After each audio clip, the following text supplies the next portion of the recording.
නැත්තම් මගේ උදහසට ලක් වෙනවද? මොකක්ද අනේ ඔයගේ අදහස? අදහස නෙවෙයි උදහස. Me. Ratu teacher dedache. Woja. Puja.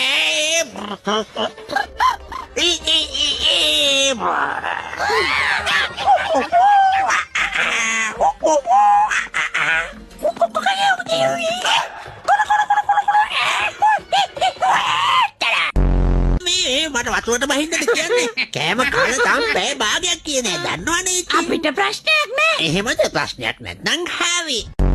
කෑම දවස් දෙකකින් ගෑවේ නෑ. මේ බලන්න මගේ බඩේ හැටි.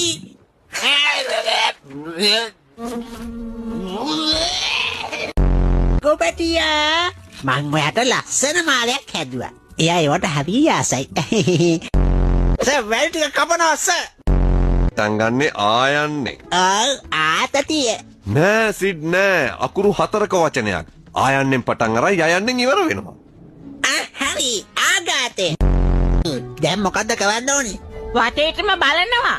මොනවද දැන් වෙන්නේ? පාර දෙන්න.